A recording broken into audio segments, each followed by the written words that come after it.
Today's episode of The Watch is brought to you by An American Pickle. An American Pickle stars Seth Rogen as 1920s factory worker Herschel Greenbaum and as his great-grandson, Ben. When Herschel falls into a vat of pickles, he is perfectly preserved for 100 years and emerges in present-day Brooklyn. An American Pickle tells the uniquely heartwarming story of Herschel and Ben as they learn the meaning of family. Stream the new Max original, An American Pickle, August 6th, only on HBO Max, rated PG-13. I need support staff to clear the room. Stand up and walk, now. Hello and welcome to The Watch. My name is Chris Ryan. I am an editor at TheRinger.com, and joining me on the other line, it's not about awards, it's about respect. It's Andy Greenwald. I couldn't have said it better myself. What's up, man? It's Thursday. After a 2-earthquake night, Andy and I continue to crank here. Hold on. I'm going to stop you there. 2 earthquakes? Yeah. I thought there was 1 earthquake and then 1 aftershock. That's not, you can't just like double dip on that. If it wakes me up twice, it's 2 earthquakes. Oh, okay. So the second one woke you up too? Yeah. Can I be honest with you and our listeners? Since, I personally think our podcast has improved as our abilities to see or speak to one another have diminished, because now we're just catching up here. Yeah. And if people are along for the ride, God bless. This was the first earthquake that I've felt, other than the one in New York in the summer of 2011, which I'm one of the few people who felt. And I was gently awoken by a light shaking. And I actually had this strange feeling. I woke up, I was like, well, that might have been an earthquake. But I felt like, Chris, the good Lord was just shaking me back to sleep. I felt like I was being rocked in my cradle. Yeah. Could not have been cozier. Slept better last night than I have in a month. No aftershocks over here. So this is where I'm at. And the question for you is, am I just like geologically in sync yes. with the plate, with the state? Or am I so deeply frazzled down to the last nerve of my last nerve that I'm just like, take me, darkness. This is fine. I think you live on a San Andreas fault of emotion at all times. I do. So any tectonic movement is actually just setting you back to zero. You're sailing smooth. I've just there are many cartoon characters and comic characters that I could relate to on a number of levels, but the "this is fine" dog, I've never ever felt anything in common with, other than if I'm cold, I'd like to be near a fire. That's really who I was last night. You know what I mean? I was like, well, okay. I was my best, Chris. I'm just gonna retcon this whole thing. Chris, I was my best self last night at 4 a.m. or whenever that was. Do you have a go bag? No, 100% no. Yeah. My wife had put together one on a Amazon shopping cart, right? And I was like, we don't need this stuff. Is it still waiting in your Amazon shopping cart? It's all in the safe for later. Yeah. I would like to officially now designate this for my heirs and descendants. Kaya is a notary, so this is official. My official go bag is the bag waiting for me at Skylight Books, free ad, containing the next 3 Larry McMurtry books that I just pre-ordered from them. Great That segue. is my go bag. We have a little admin to get to. So many people are tweeting at us. No, I mean, you hate that construction. You hate that. I do. We want to kind of lay out the Lonesome Dove plan and just give people some heads up over the next couple of weeks. First of all, let me brand it. Let me interrupt you. Let me crash through like Kool-Aid Man and give all shouts to the Briar Patch sound supervisor, Kevin Buchholz, who in a text to me named this the Summer of Dove. Wow. I thought it was going to be Lonesome Pod, and I was going to be like, no disrespect to Kevin, but it's sitting right there. No, it's a layup. Summer of Dove, baby. Okay, Summer of Dove. Please continue. Lonesome Pod. How about that? Now that is some ATN level brand management. Bob Sony is in the building. Just be like, what have you called it? Okay. Next week, Andy and I are going to be doing some recordings. Some people have been like, hey, I'm reading the novel. Maybe it's taking you a while. I totally understand. It took me a while. It took me, I think, the better part of a year to read it because I stopped after 200 pages. And some of you are watching the miniseries, which is available on Stars, but can be purchased through your usual streaming platforms, Amazon, iTunes, etc. The way we're going to break this down is Andy and I are going to record 4 25, 30-minute segments based around the episodes of the miniseries. That is just basically as using that as like a roadmap. I think mostly what we will be talking about is our love for the book. If you're watching the miniseries, it's a very faithful adaptation. But I think that the book obviously contributes a lot more psychological and emotional depth to the story. You can save and play for later if you don't want anything spoiled. We're going to do our best not to jump ahead of ourselves when we're talking about narrative points, like story points within our conversation. So we'll try not to talk about things that happen at the end of the book in the first episode in case you're watching along. But we thought that that would be the best way to kind of go about doing this. So those episodes, we're recording those next week, and they are going to air, I believe, on the 10th, the 13th.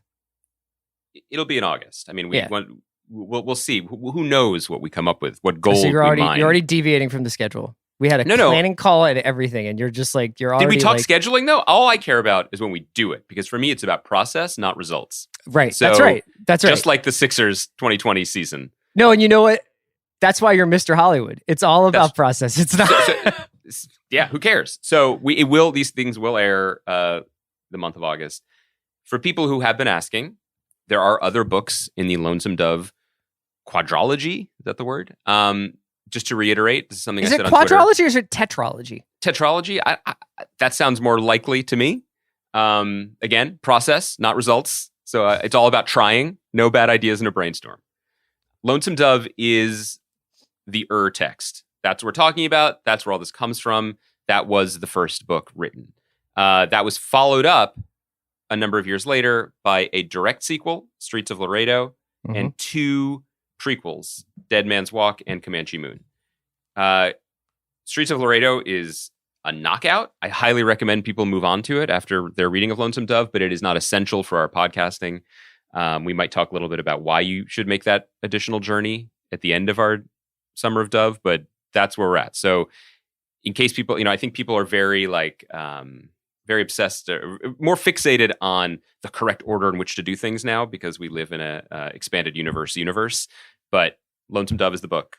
Start with that. That's where it started. There's no reason that I can understand to read this chronologically speaking.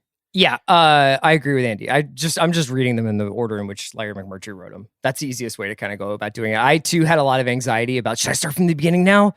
Or should I start from the beginning before Lonesome Dove? And it's not a big deal. So look for those 10th, 13th, 17th, and 20th. We'll do 4 of them. They're going to be great. We've been looking forward to doing this conversation for a long time, and it will not get in the way of your regular scheduled program. Those episodes will kind of be backloaded onto the end of your usual watch content. So we will not stop talking about I May Destroy You. We'll have other stuff that we'll be chatting about, and we have other stuff to chat about today, Andy. We do. It's your favorite industry pod because the Emmy nominations were announced this week, and we want to get into them because they were an interesting group of nominations in what will be an interesting year of celebration. And I want to begin, as I often do, by making it about us, because I people was not know nominated for an Emmy. No, I also wasn't, although I was eligible. But it's okay. It's all right. I not sore at all. I wanted to say though, because this is the level of vanity that I wanted to bring to this conversation, which is people know from listening to our podcast, or people who don't even live in major media markets, that there is an additional season out in Los Angeles, summer, winter, fall, spring, and FYC. And FYC season is when billboards are up and people are doing the rounds for shows that stopped airing months before to you may have drum heard up some of them on the Watch podcast themselves. Well, I just wanted to say, correct me if I'm wrong, but I believe this year we were 2 for 2. Right? Am I forgetting? 3 for 3. Because Sarah Snook, guest on the Watch Pod, nominated. Yeah. Rami Youssef, guest on the Watch Pod, nominated. Padma Lakshmi, guest on the Watch Pod, nominated. 3 for 3. There was another Hollywood. one. There was another one. Which one? Paul Mescal. Oh my God, Paul Mescal, nominated. Yeah. I mean, there was another one. Damon was on the pod, but that was a while ago. Who else? Laura Linney. Oh, wait. So interviews you do without me are canon now? Oh, okay. All right. I see. I thought they were like Comanche Moon. You know what I mean? They were like prequels that we were pretending didn't exist. Okay. I get it. Wow. We really are the arbiters of this. That Look, feels good. It feels good to be kingmakers. The road to greatness runs through us. And Incredible. I think that everybody has been saying that out on the streets, and now it's coming true in the real world. So many people have been saying that.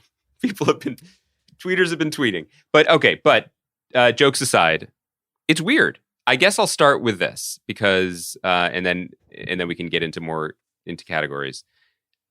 The attitude that I tend to bring to these award shows, and maybe I say this every year when we do this Emmy nominee breakdown, is with something as arbitrary as an award show and something as absolutely expansive and just deeply subjective and stratified as TV in 2020, it is so much better to focus on what did get nominated than what didn't.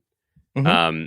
Better to celebrate those that obviously through excellence, but also through perhaps a quirk of category or a quirk of the moment or voters' whims were recognized, because there are names and projects on this list that surprised me in a good way, and surprised me in a good way even enough to counterbalance the absence of certain acting nominees from Better Call Saul that I'm certain we're about to get into. One of I was those going to being, say, this is a yeah. Go ahead.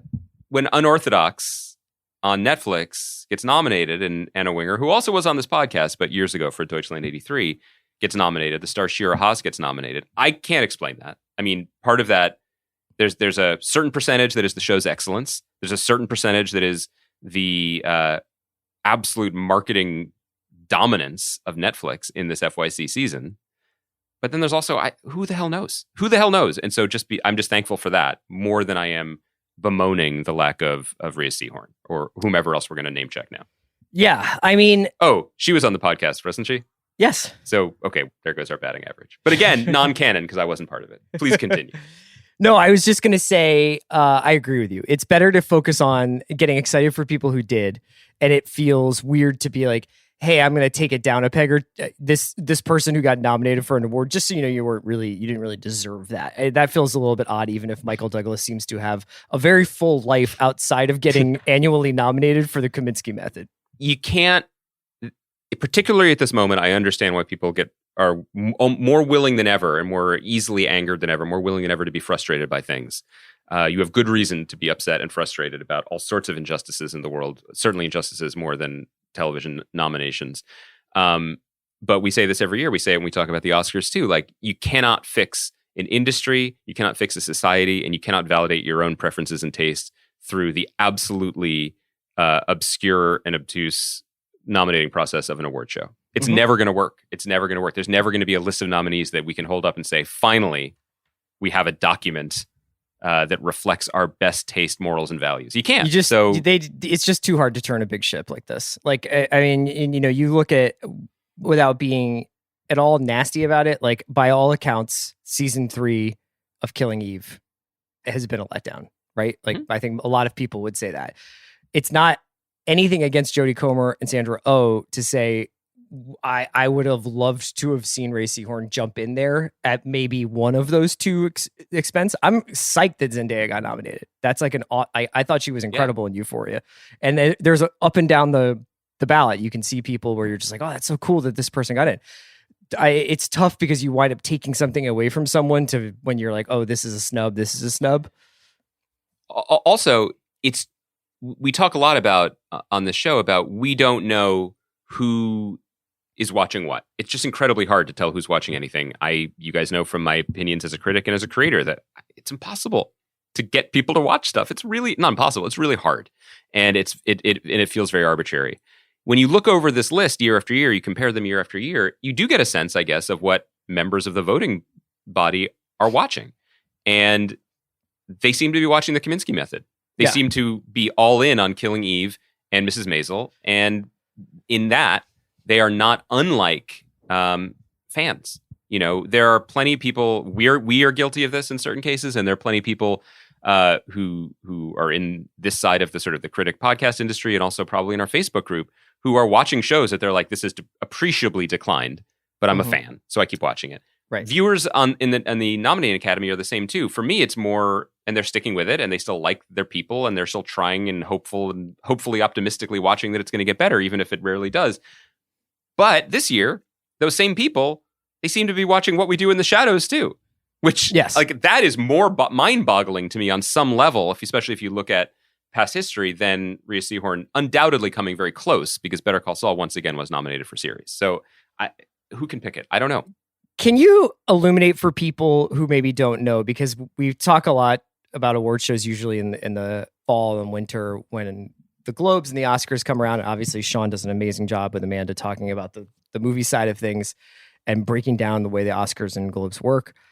Tell me a little bit, how do the Emmy nominations work? How does the voting work? Do you know?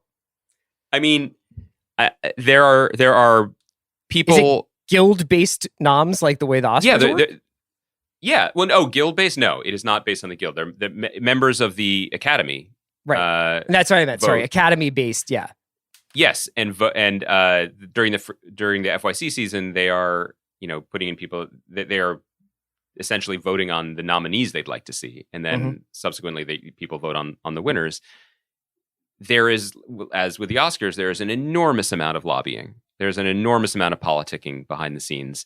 To say that the politicking has gotten bigger is absolutely true. To say that the politicking and lobbying has an enormous effect is absolutely true. But I don't mean to say that it's true to discredit the personal tastes and values of the voters. Sure. It's not a situation where they're being bribed or overtly wined and dined, but it is unquestionable that they are reminded of things effectively, that things are put in front of them in a smart way, that storylines or potential reasons to vote for X over Y due to circumstances, or maybe that person is owed, or there's a groundswell of support, or blah, blah, blah. All of that absolutely factors into it. And it seems like their habits are formed. Once they start in with, okay, Killing Eve or Kaminsky Method or Maisel or what have you, once that gets in the door, it becomes it's pre-routine for things to get nominated year over year.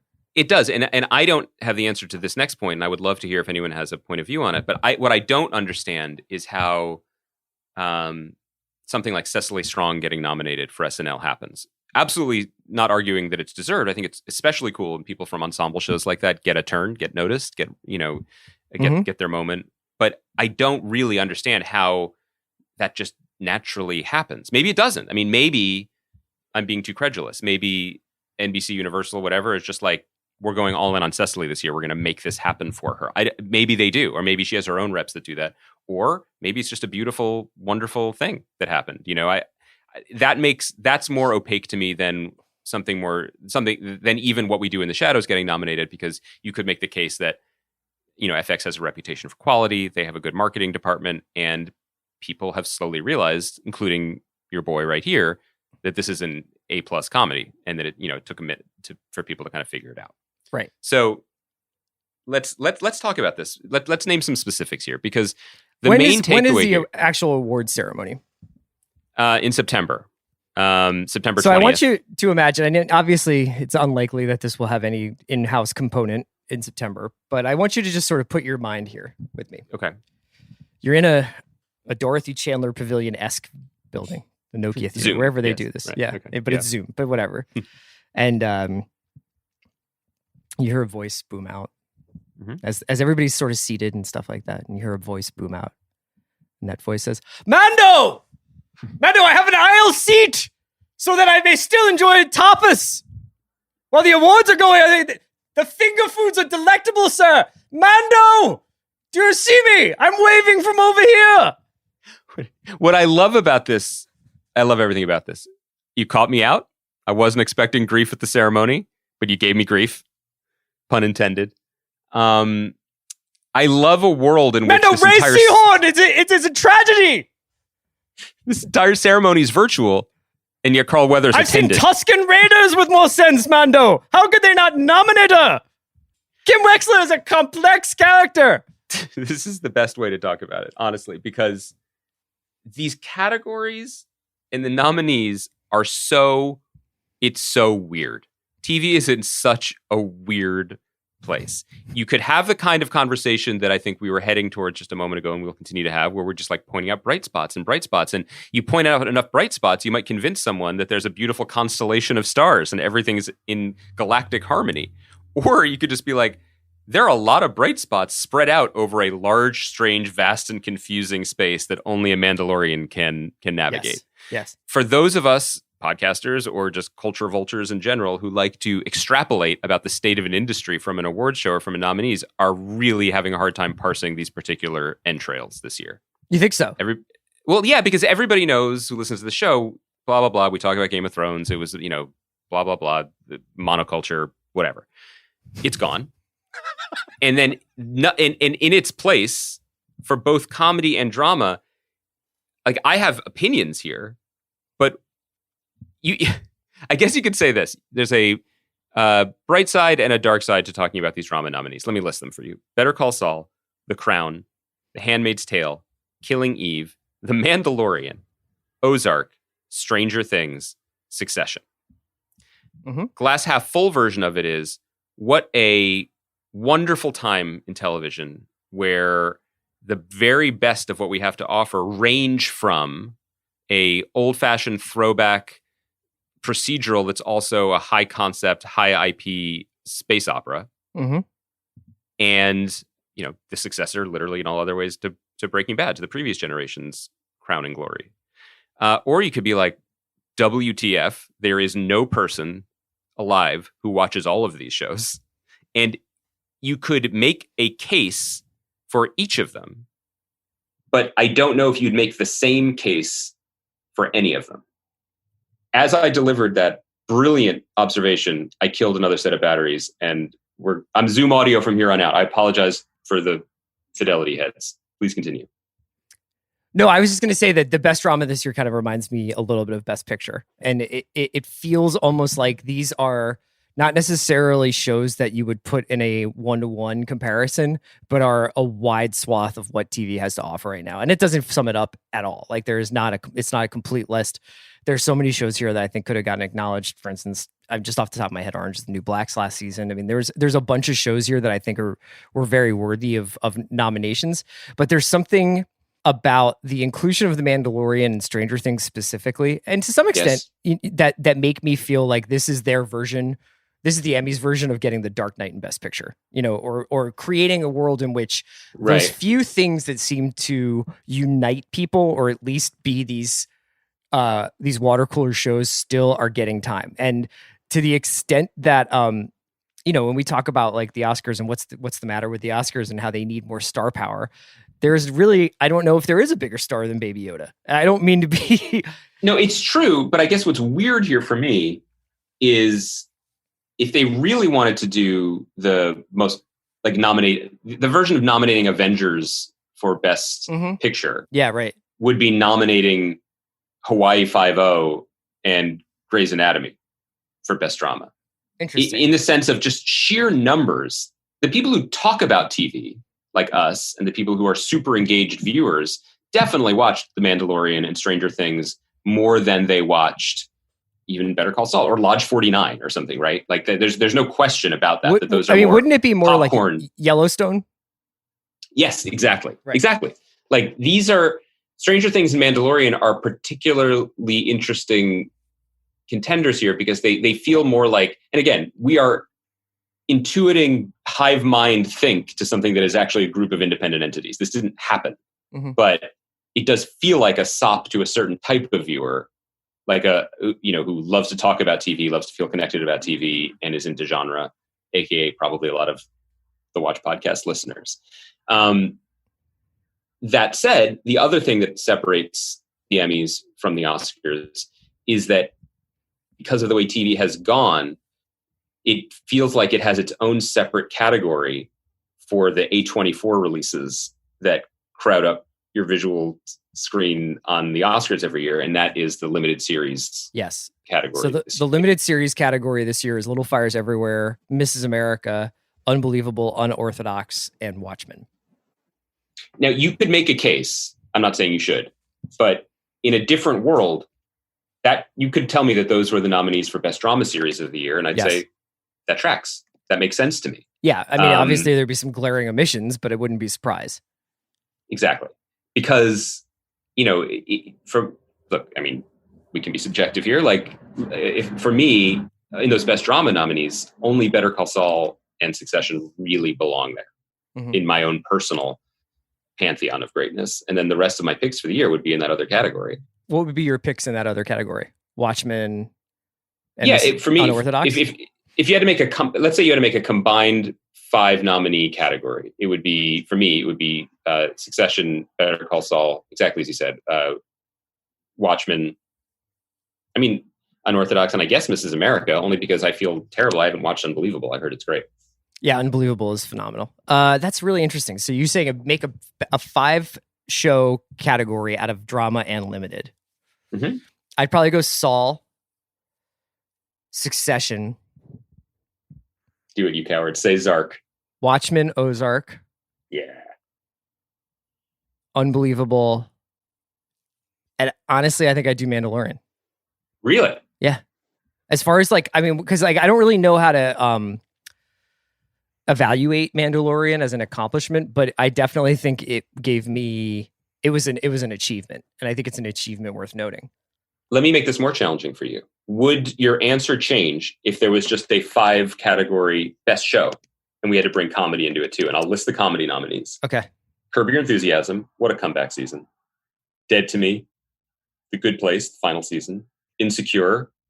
Long overdue recognition for a show that just finished the 4th season. Your Awesome favorite, 4th season. The Kaminsky Method. Marvelous Mrs. Maisel. Schitt's Creek, final season recognition. And What We Do in the Shadows. I could be talked into Insecure slipping in there. Yeah, I think that makes sense. I mean, if we're talking about a 5-show thing, I would probably, I think you could make the argument that Insecure gets in there instead of Mandalorian. I don't know. I guess that I've created a straw man of or straw person of people who are like looking to divine the tea leaves from nominations, but I realize I'm just really talking about myself, because I wish, looking at the comedy category, there was a show that kind of like, because half hours have become more flexible and mutable, and there are even a couple of hours in that comedy category. Instead of trying to tortuously explain myself, I'll just say I miss Atlanta. Mm-hmm. I want the best show or potential best show of the year to be in that category too. I think that it's a healthier landscape when you could point to all 3 of the main categories, comedy, drama, and limited, and find something that just represents the very best of the industry of the medium in all 3. Yeah. I mean, to ding on like The Good Place or whatever, which was a wonderful show that ended strong. It just, I kind of want that heat. I want to feel that electricity from all the categories, and that might be a tough ask. Should we pivot and just say congratulations to longtime friend of the pod, Damon Lindelof, because I think, surprising no one except maybe Damon, Watchmen absolutely rolled and had more nominations than any other show, and dare I say it, deserving. Yeah, and whether or not it was conceived of as a single season show, I think that became something that was became a huge talking point. I can't remember when Damon said that. Was it once the show had already aired, or was it prior to airing? It was more that he never said otherwise ever, privately or publicly. It's that it became more of an issue, and it was put to him with more frequency and more force once the show was a success. Yes. Okay. So he never deviated. Yeah. Whether or not it would have been like a significant difference in its nominations if it had been just in the drama category and just and not outside of that limited, I don't know, but it deserves every single nomination it got. Yeah. And it's just wild. I mean, it is truly wild, the degree to which the show was prescient. Oh, and maybe, it also in some ways was too late, but obviously the masks thing, it's just outrageous, but everything, I think the show just deserves so much commendation, not just for the incredible creative undertaking that it was, but just for how much it has to say and continues to say about the world that we are living in, and the way that Damon said it on camera and off too. I think, he's been, I think he is as surprised as anyone that he's carried some weight for social justice issues and racial justice issues, and that the show has become such a flashpoint for both. But I think he's carried himself with real consideration and grace. And I think part of that it continues to the Instagram post he wrote this week and reflecting what you were just talking about, which is that he's done with this, and it's and it's for someone else to do next. And I think that that's extremely appropriate. And it's just, that show is going to win in that category. I feel very confident, and I hope it wins in multiple categories, because I think it speaks to the best of what the medium is capable of in front of and behind the camera. I also noticed that Yahya Abdul-Mateen was not nominated. He was also a watch guest, as was Mark Duplass, who got nominated for his role on the morning show, which we chatted a little bit about his acting gigs and when he was on the show last week, and he was also nominated. For what it's worth, yes, there were snubs, but if you go down the list of actors nominated, this is really like a Valhalla of great performers. Yeah. Old, new, underappreciated, long appreciated, from Jennifer Aniston, Olivia Colman, Laura Linney, and Zendaya, as you're saying. Brian Cox, Jeremy Strong, Cate Blanchett, Regina King, obviously. Kerry Washington, Paul Mescal, good old Hugh Jackman. Yeah, for Bad Education. It's pretty cool. Betty Gilpin from Glow, Darcy Carden getting a nom for Good Place, Yvonne Orji, another friend of the Watch Pod, representing. Right. That all makes me pretty optimistic and pretty happy. There's a lot to like here. Yeah, it'll be, and we'll talk more about this as it gets closer. Fascinating to see how they execute the actual ceremony, and both on a technical logistical stand level and also in terms of the tone and the way people are feeling in September as we get out of this summer and approach hopefully on election day and all that. So it'll be a really interesting test study on how we do these things now. One last observation. I don't know if you had any others, just randomly. It's sort of cool to see something that I think we know, but see it reflected in the nominations, that the Daily Show family tree and how dominant that is in its particular field. So the variety talk show nominations that, for years were dominated, the nominations anyway, were Jon Stewart would be nominated, but often Letterman was nominated, and Conan or even Jay Leno. It's Trevor Noah hosting the Daily Show. It's Samantha Bee. It's John Oliver. It's Stephen Colbert, and also Kimmel. So 4 out of the 5 nominees either are the Daily Show or are alums of the Daily Show, which is pretty remarkable. Yeah, that is pretty amazing. We could take a quick break here, and then we'll come back and talk a little bit about the most recent episode of I May Destroy You and a couple other things. Today's episode of The Watch is brought to you by An American Pickle. An American Pickle stars Seth Rogen as Herschel Greenbaum, a 1920s American immigrant who is accidentally brined in a vat of pickles for 100 years, emerging in present-day New York City. Seth Rogen also plays Herschel's only surviving relative, his great-grandson Ben, a mild-mannered computer coder living in Brooklyn. From the producers of The Disaster Artist and 50-50, An American Pickle tells the uniquely heartwarming story of 2 men from different generations who must learn the true meaning of family. Stream the new Max original American Pickle August 6th, only on HBO Max, rated PG-13. All right, man, we're back. Why don't we chat a little bit about I May Destroy You, which I think in our conversations we've done what we usually do with reliably great shows that are on a week-to-week basis, where we almost fall back into, yeah, this show's great. Don't know what you want me to say about it. I have to admit that I woke up on, I had not gotten a chance to watch it on Monday night. And when I woke up, I saw a headline, I think it was on Vulture or something, but it was things take a dark turn for Arabella was the deck. And I was supposed to. Jesus. I was definitely I kind of waited a day to watch it.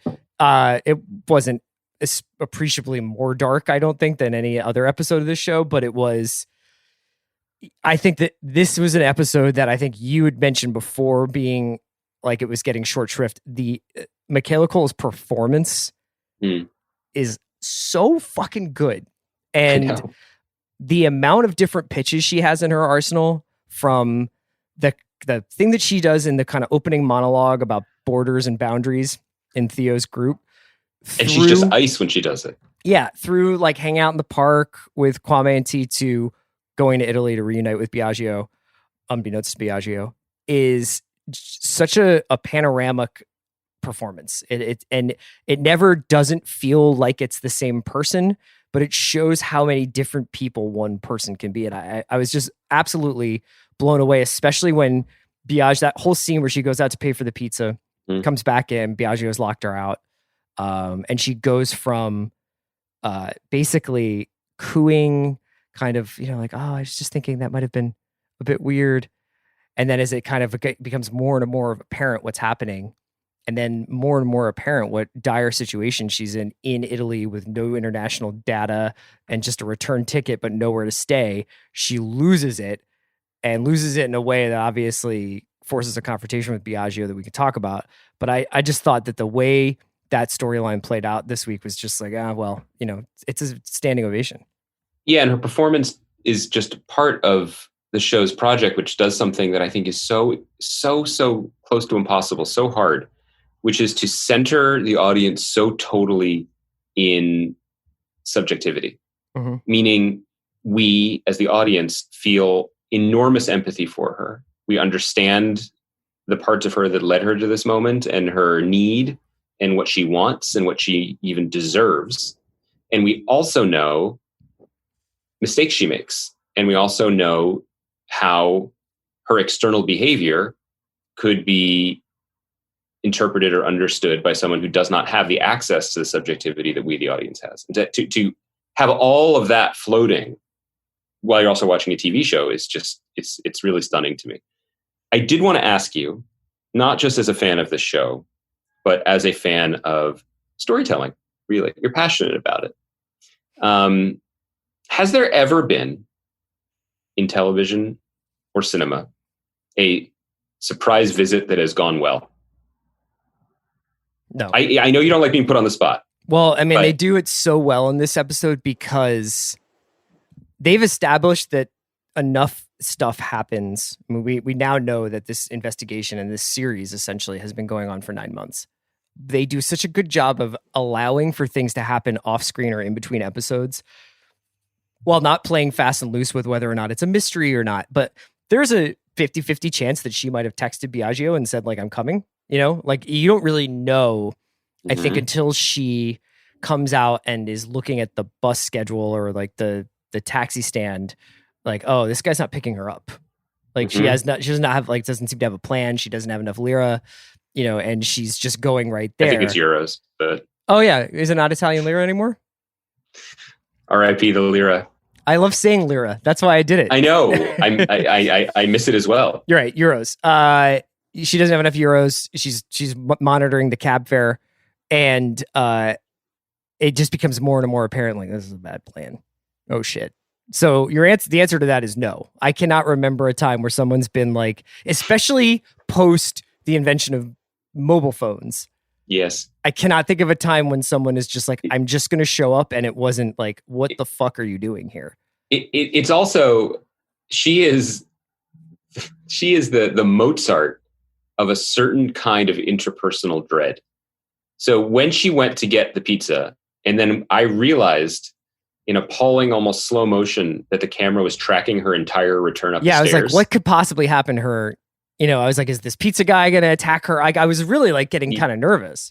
And that something bad can and will happen. And you also know from watching 7 previous episodes of the show that the terrible thing that's going to happen isn't the pizza guy stabbing her or whatever. It's not a jump scare. It's like a slow burning, just emotional horror.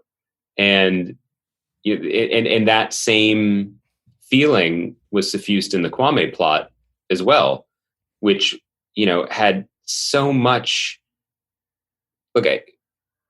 A lot of credit is given, deservedly so, to Ito O'Brien, who's the intimacy coordinator for the show, as she was for Normal People. But it's almost as if there was an intimacy coordinator or observer or commentator in every step of the process, because that scene between Kwame and the woman whom he meets on a dating app, and then goes out and goes home with, is the most. It's a very delicate 2-step, and it never allows us, like I was saying before about subjectivity, it never allows us to be on anyone's side. No, I know. Because- Nobody is in a fixed place. It's the same thing that happens. And forgive me, I forget the name of the woman that Kwame goes on a date with, but she starts out very self-effacing and kind of like, I hate my hair and I have this hat and like, wait for people's eyes to start darting away from me. And the same thing goes for Biagio when she shows up. Like he runs the gamut of reactions. There's his eyes stay pretty shook. But what did you make of when Biagio was like, I want to read me what you wrote? Like, I mean, I thought that he ran through so many different kind of reactions to her. And clearly he decided when she walked out that door, he was like, I have to close this door because this person is dangerous for me. Yes, I think that you make a great point in bringing up that moment. To me, I interpreted that as, and I don't know if Biagio deserves as much credit because he has not really behaved that admirably, but also he never presented himself as Prince Charming throughout. But I read that moment as a kind of commentary on the idea that all behavior by an artist is worth it if the art is good. Like, did you write something beautiful and powerful about doing this insane thing? If so, maybe I'll understand it better. I don't know if that's really character-based, that inference, or it's more like the way I'm looking at the overall project. But this idea that there are no sides and that everything is constantly shifting, I mean, that's echoed in what Kwame says about sexuality, and it's also echoed by what... Yeah. Exactly. And it's echoed also by what Arabella says at the beginning about where we lay down our markers about what's okay and what isn't okay. And right. And the episode's called Line Spectrum Border. It's just continues to kind of stagger, I guess, both of us. It is a show about the impossibility of knowing things and connecting.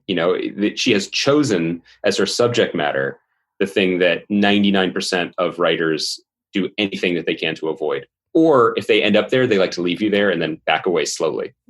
They don't start there and then just kind of sit in it. And last thing before we move on, just to make a note of it, since you mentioned the interview with the cops, it was a really powerful and noteworthy moment.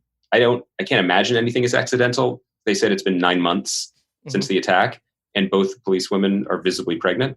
And there's not that that's related, that part is related, but the idea of femininity, motherhood, this shared moment with these 4 women sitting at this table, that was, again, it's a very rare kind of space to see depicted on television, and how it was all reacted, and the spectrum of which, Terry and Arabella react to it.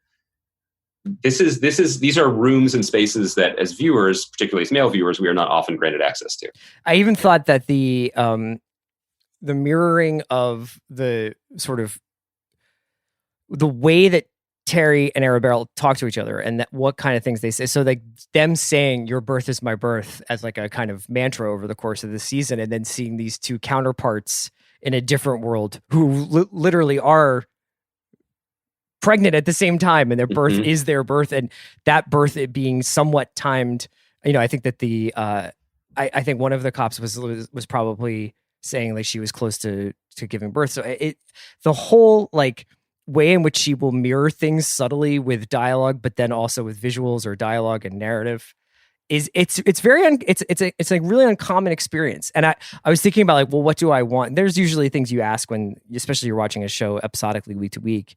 You're like, well, what do I want to have happen for the rest of the season? I don't think I've been this satisfied with something like where I'm like, I don't really know what could happen or what will happen, but there's no like landing the plane for I May Destroy You. It doesn't.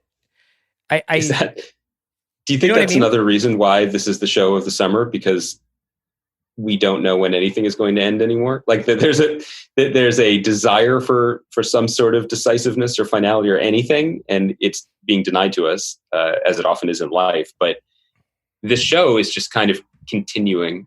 And I'm not saying that would rub me the wrong way in a different time, but it does seem, once again, uncannily in sync with how we're experiencing time.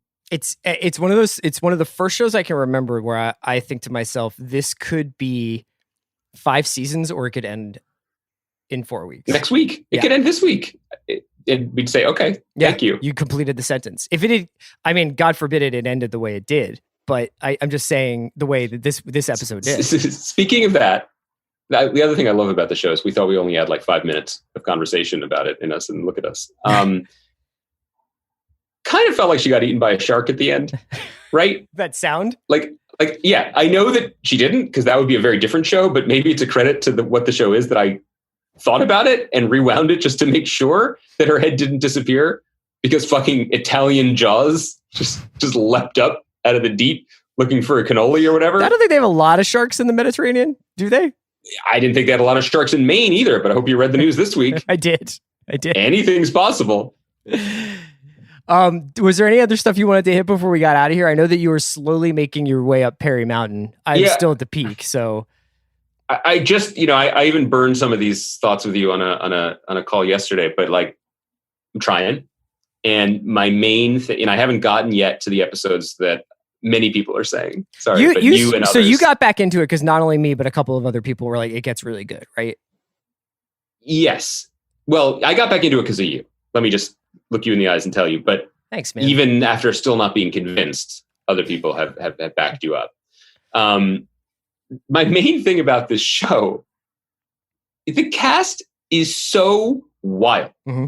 This cast list runs so recklessly deep that it is just staggering. It's not just that, you get to the second episode and it's like, oh, Tatiana Maslany is a major performer here, or Stephen Root is on this show. It's that you keep going down the line, and like Chris Chalk, who's just been a reliable that guy in a lot of prestige dramas and is really well loved and respected by people who've been in plays with him and done theater, and maybe hasn't gotten that look suddenly as one of the main characters, which is thrilling to see. It's that standing behind Tatiana Maslany and what's his name, the T-1000, is Robert Patrick. Yeah, is Taylor Nichols, the dude from Barcelona and Metropolitan? Yeah, just stroking his goatee. He's Deacon Seidel, man.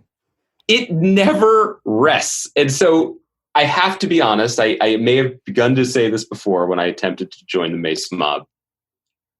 My main reaction to the show is unquestionably colored by the fact that I look at this and I just see time and I see money and I am jealous. I'm just jealous. I admire it. I think the production design, the locations, it's just otherworldly. It's so high quality. It's really special. It's a beautiful show.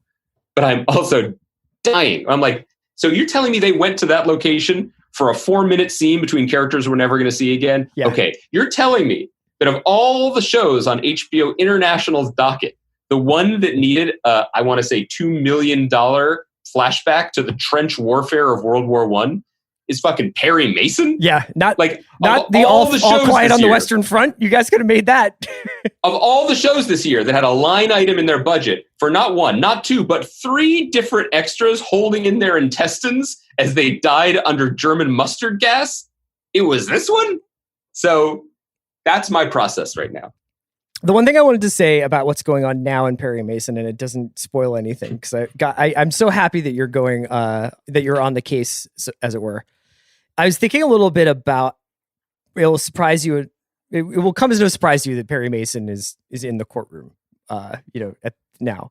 And I was thinking about how, like, in the early episodes, I was kind of like, so this guy's a private detective. I wonder is it going to be like he's Jake Gittes and like it's going to be a couple of seasons of this, or what's going to happen?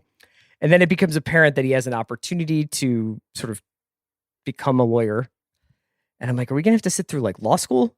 Like, what's the deal? Like, are we going to watch him like drive his Model T across town to Brentwood and go to UCLA or something? Yes.